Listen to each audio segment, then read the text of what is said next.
أعوذ بالله من الشيطان الرجيم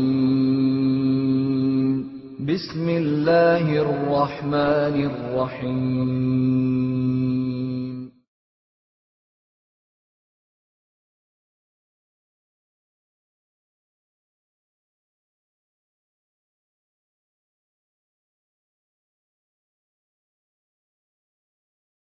Anytime anyone criticizes Darwin's theory of evolution, evolutionists immediately cry, it's about religion. Well, the claim that all skeptics about Darwinian orthodoxy or Christian fundamentalists stands refuted by me. It's obviously not true. I'm neither Christian nor a fundamentalist.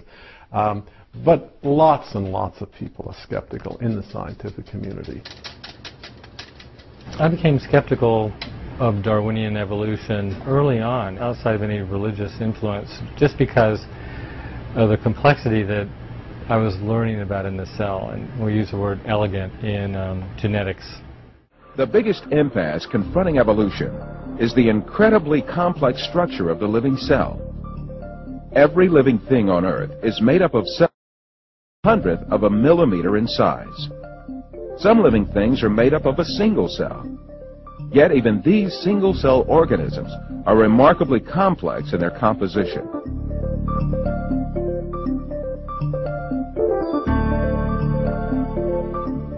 They have complicated functions to survive, and even little motors to move. In Darwin's time, this complex structure of the cell was unknown. With the primitive microscopes of those days, cells appeared to be little more than featureless stains. In the 19th century, when Darwin was alive, scientists thought that the basis of life, the cell, was some simple glob of protoplasm. The greatest advocate of Darwinism in Germany, Ernst Haeckel, supposed that the living cell, which could only be viewed as a dark spot under the microscopes at that time, had a very simple structure. In one of his articles, he referred to the cell as a simple little lump of albuminous combination of carbon. However, powerful electron microscopes invented around the middle of the 20th century began revealing just how complex and organized it was. With the hard work of science in the 20th century, we've seen that the cell is far from simple. It's got very complicated molecular machines and things that are very resistant to Darwinian explanation.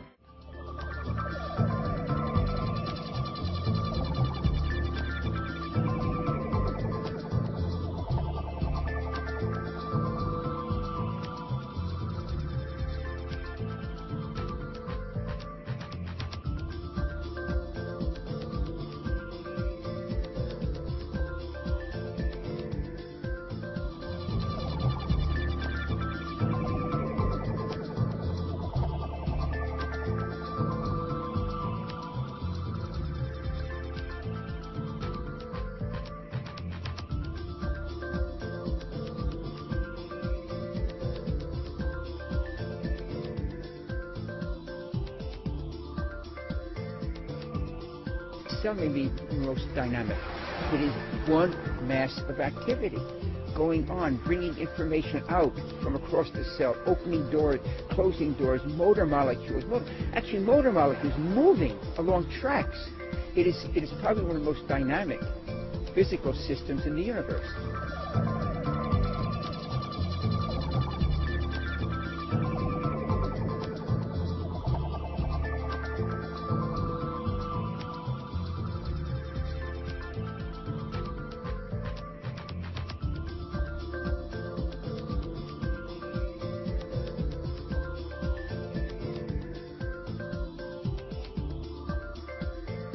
Not even the most sophisticated laboratory has been able to produce a single living cell from non-living matter.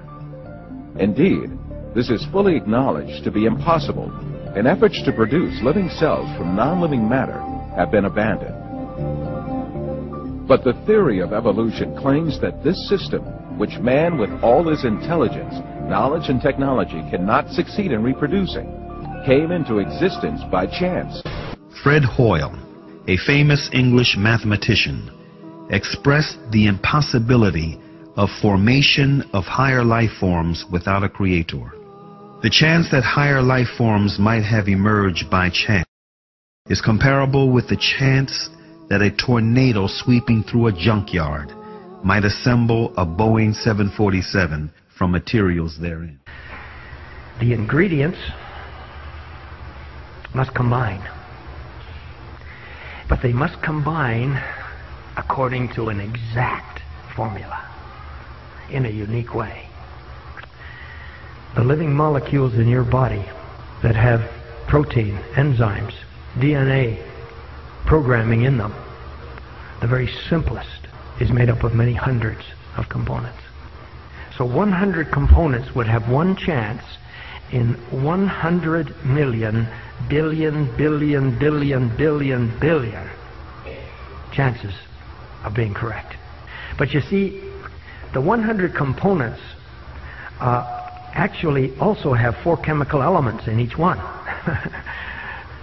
and really the simplest living cell that can replicate itself has 400 components. So now we've got 4 times 400, which is 1600.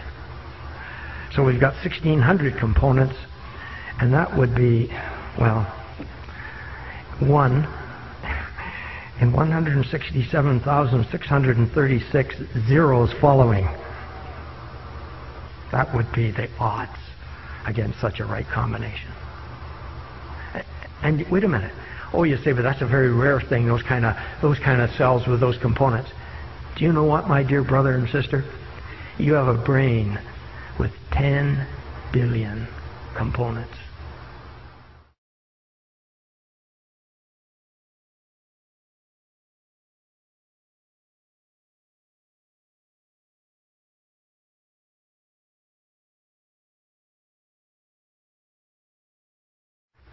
$11 components. There would only be one chance in 39,916,800 that they could combine correctly. Modern biochemistry has also revealed the unimaginably complex design of the DNA molecule.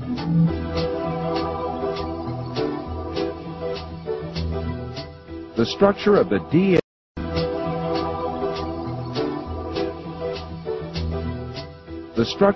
DNA molecule was discovered by 2 scientists, James Watson and Francis Crick, in 1955. Their discovery demonstrated that life was much more complex than anyone had previously envisioned.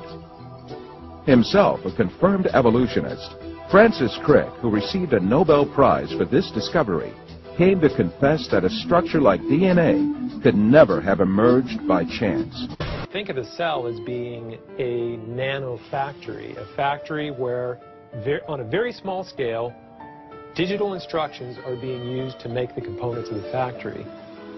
Here we have the famous DNA double helix. You can see the 2 helical strands that are intertwined and wind around each other on the outside of the molecule. This is the material that stores all of our genetic information. In higher life forms, this will be the equivalent of something like a gigabyte of information stored in the molecules that form the individual chromosomes, all packed within the nucleus, which is a tiny fraction of the entire cell size. So what does DNA do? Well, the information in DNA ends up providing the information for sequencing the amino acids to make proteins. We have information in a 1-dimensional form that provides the information for a 3-dimensional form. If we attempt to write down the information in the DNA, this would take up approximately 1 million pages.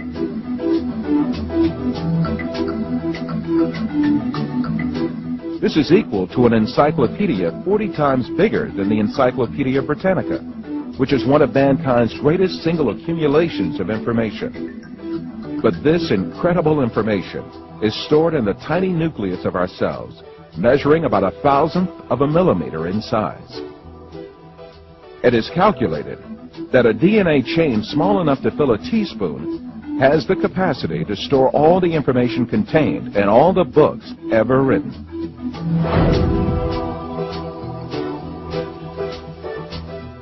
Of course, such an amazing structure could never have been.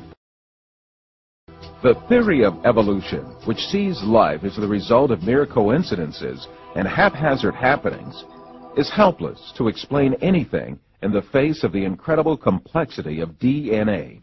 The information that is stored in the DNA molecule is pointing back to a designing intelligence. Now, why do I say that? It has to do with what we know about the cause and effect structure of the world. Our local hero in Seattle, Bill Gates, says that DNA is like a software program, only much more complex than any we've ever created. And that's a very suggestive remark because we know that programs always come from programmers. And in fact, we know generally that information, whether it's in a computer program or a hieroglyphic inscription or in a headline in a newspaper or a block of text in a book, information always comes from an intelligent source. So when we find information in the DNA molecule, the most logical thing to conclude is that it, too, had an intelligent source.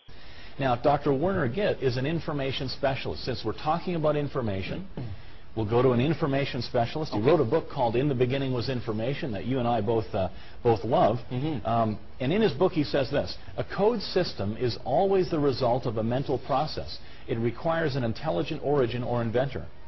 It should be emphasized that matter as such is unable to generate any code. All experiences indicate that a thinking being voluntarily exercising his own free will, cognition, and creativity is required.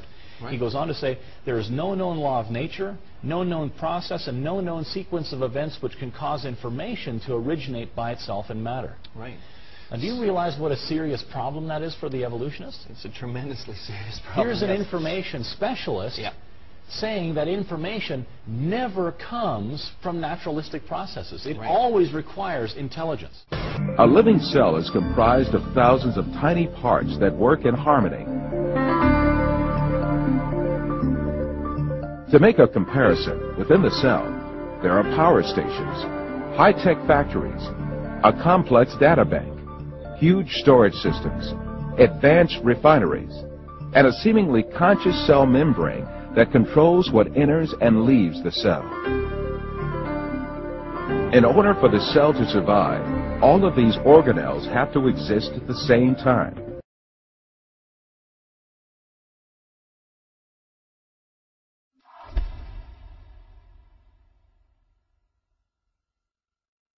Irreducible complexity was coined by Mike Behe in describing these molecular machines. Basically what it says is that you have multi-component parts to any given organelle or system in a cell, all of which are necessary for function. That is, if you remove one part, you lose function of that system.